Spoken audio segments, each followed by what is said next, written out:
This episode of Jaffa Kree is brought to you by the Stargate Podcast Network. The Stargate Podcast Network is a podcast network that is dedicated to the Stargate franchise, such as Stargate SG-1, Atlantis, and Universe. Please check us out on Twitter, Facebook, Instagram, and YouTube. Thank you very much.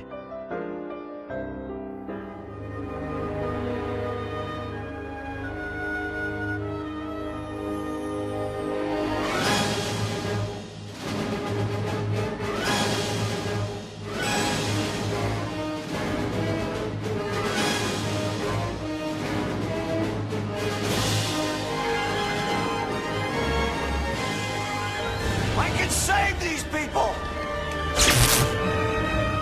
Help me! Many have said that. But you are the first I believe could do it. General Hammond, this is Teal'c. He can help us. You know what he is? Yes, sir, I do. He's the man who saved our lives. And if you accept my recommendation, sir, you'll join us, Jim.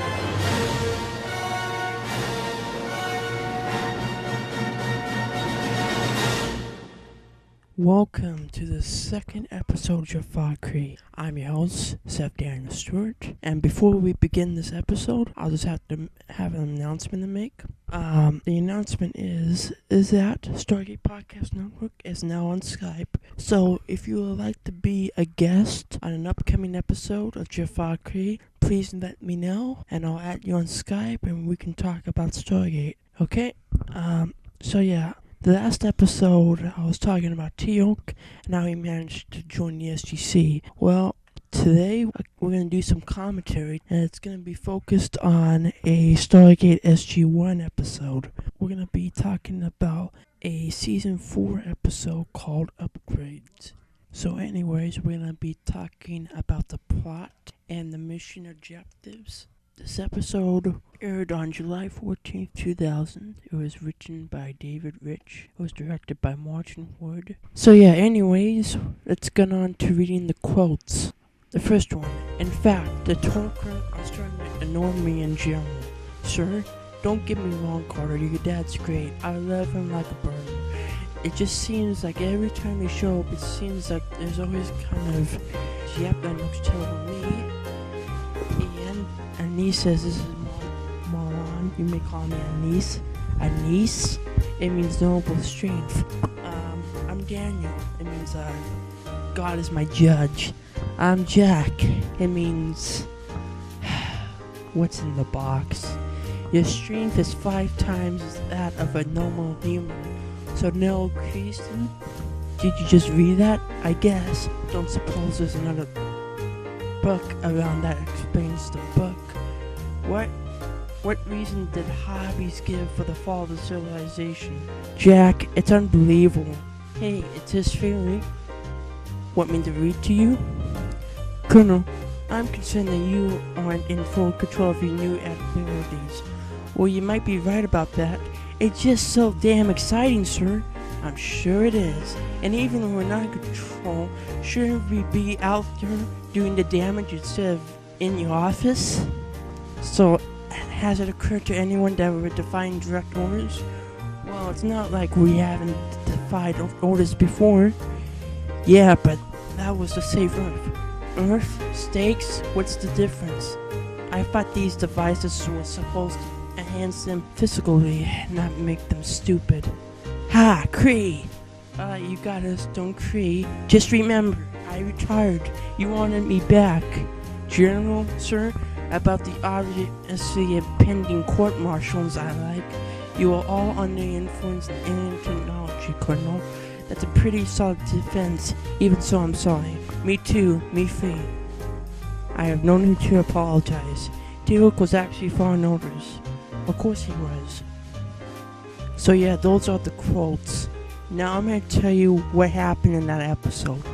Basically, SG-1 were being used as guinea pig for an experiment, and the experiment had special armbands that had special abilities. And then, hours later, Dr. Janet Fraser found antibodies in the blood it would kill the virus that causes the analyzed powers. Hammond sends Teal to assist him, and then SG-1 dials PX9757, and they arrive. They take out all the Jaffa guarding the Stargate at super speed, and then they easily take out the Jaffa guarding the entrance, and they also begin making their way through it, only to discover two Jaffa carrying retrograde Nakoda.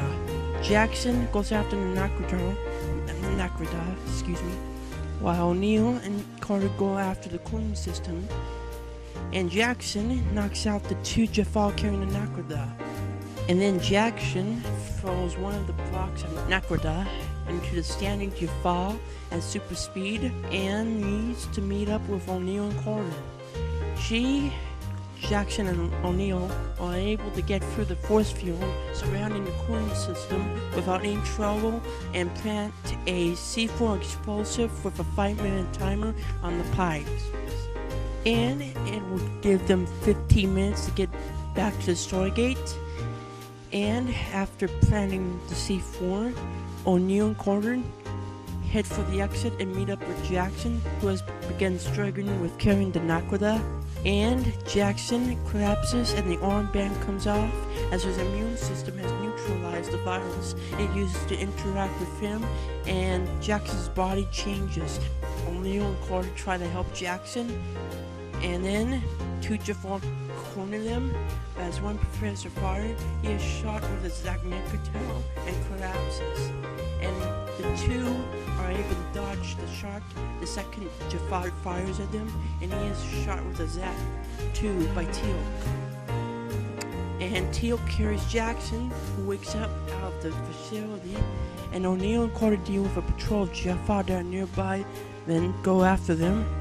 However, when O'Neill makes it through a force field that appears in the corridor, the armband's effects on Carter wear off, and she bounces off the force field and is left trapped as the armband again comes off.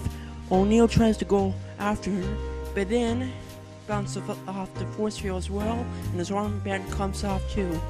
Jackson and Teal reach the exit, and they both realize something is wrong, and they try to go back, only to find the way blocked by a force field. O'Neill smashes the force field and control panel to escape, and then SG-1 reunites near the facility entrance and quickly head for the Stargate before the power core explodes and takes out everything. Getting near the Stargate, O'Neill, Carter, and Jackson stop, exhausted, while Teal goes to the DHD to dial Earth. After the Stargate's dialed, they make it back to the SGC. So yeah, that's it for Jaffa Kree Episode 2. Here's what we got going on in other news of Stargate, courtesy of GateWorld.net. Hi, I'm David Reed. Dean Devlin and Roland Emmerich's Stargate is once again on Blu-ray. I was lucky enough to get an advance copy and examine the film and special features contained therein. It is not often that you get a Blu-ray in the mail to review. You stick it in, you turn on those brand new special features that you've been waiting for, you're watching it, and then all of a sudden you say, I recognize that footage. Didn't I film that with my own video camera? Back to that in a minute. How many times has Dean Devlin and Roland Emmerich's sci-fi blockbuster been released to the market? At a glance, I've counted one VHS release and at least 4 DVD disc editions, not forgetting to mention the version put out for the Sony PSP. And now we're treated to a brand new release on Blu-ray to coincide with the 15th anniversary of the feature. But is it really worth it? I have to ask myself that question. And in my opinion, yes it is. Mostly. Now, like most Blu-ray releases that I own, these new menus do not disappoint. There's a 3-dimensional environment based on the interior of the Abydonian Pyramid, and it functions as the home screen. They clearly spent some money on presentation. For the film itself, I was worried that this would be an area where Lionsgate would cut corners, but this fear was soon laid to rest. The true test for me as GateWorld's encyclopedia writer was to see if I could identify more Air Force personnel by their name tags. In the DVD version, some of these details had been obscured by the lower quality format, and to my delight, I was able to walk right up to my television and identify many name tags I could never see previously. The quality is definitely there. Now that's for the video. In terms of the audio, I have to say I don't have a surround sound system, so I couldn't take advantage of the new 7.1 digital surround, but if the video quality is any indication, I'm sure it's fantastic. Now back to the special features, bunch of brand new ones. For the past DVD editions, they did manage to include the Is There a Stargate and Making of Stargate documentaries, which I like, so you don't have to have both versions anymore. There are 3 brand new featurettes, including Deciphering the Gate, which is concepts and casting. It talks about the genesis of the story and casting the team. And here you get 2 brand new interviews with cast members, including Eric Avari, who played Kasuf in the movie, and Milia Avatal, who played Shaori. And then you have Opening the Gate, Making of the Movie, which is the chronicling of the film. Don't mix this up with the Making of Stargate, which also includes a lot of the same footage. And then you have Passing Through the Gate, The Legacy, which largely talks about the fans. And this is where my footage taken at Creation Vancouver 2009 was shown off.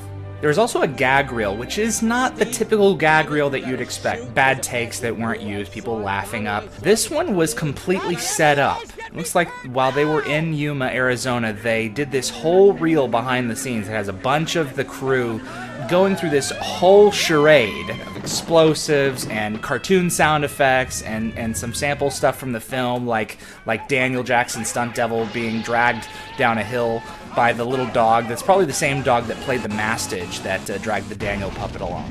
One of the more exciting things that I didn't anticipate was this trivia challenge. I had no idea that it was going to be this much fun. You go into it, you watch the film, and throughout the film they give you these trivia questions. You can have up to 4 players, and it's not just questions about Stargate. In fact, most of the questions that I came across were very scientific questions, like how many stars are there in a galaxy, and what is the largest orbiting satellite around Earth. That really provides hours of fun, and I'm looking forward to going back through that again. Then there's a picture-in-picture function, which allows you to watch the film, and while watching, it shares nuggets of behind-the-scenes information. A lot of it has been cut up from the 2 original featurettes, Is There a Stargate and Making of Stargate, but a lot of it is totally brand new and definitely worth the watch. And then, of course, you have the commentary from Dean Devlin and Roland Emmerich that was brought over from the Stargate Ultimate Edition. So yes, the special features are fantastic. They're totally worth it. And I must say, the guy who did all the fan footage at the convention really did a fantastic job, and you need to invite him back to do more. But you have to ask yourself, is it worth it to you? If you're like me, you've bought Stargate on VHS and twice on DVD. I didn't buy the PSP version, but I've got all these editions of Stargate, and most of them I've had to resell. There's really no reason to pick up this Blu-ray, unless you're a hardcore fan like I am who prefers superior fidelity. Fact of the matter is, the experience while watching the film does not change a whole heck of a lot. The things that you didn't like about the movie are still in it. The things that you liked about the movie are still in it. You do have both the theatrical and extended versions on this one disc, so in that respect it really is worth it. If you do have the money, I would definitely encourage you to pick up this Blu-ray release. Stargate 15th Anniversary Special Edition, available only on Blu-ray. I would like to thank you all for watching the second episode of Jaffa Kree, and I will see you all in the next episode. If you would like to contact Stargate Podcast Network, you can do so on Facebook, Twitter, Instagram, YouTube, and on Skype. If you would like to be a guest on an upcoming episode of Jaffa Kree, please email us at stargatepodcastnetwork@gmail.com. Thank you all for watching. I'll see you on the next episode. Bye-bye.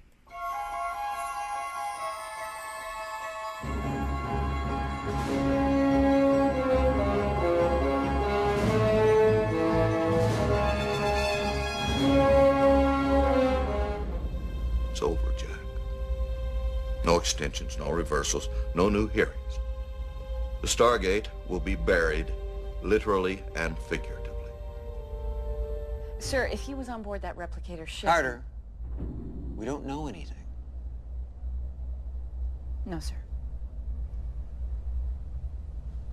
Anything else? No, sir.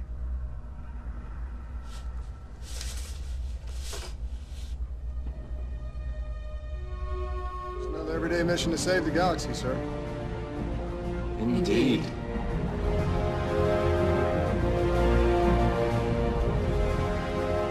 Godspeed.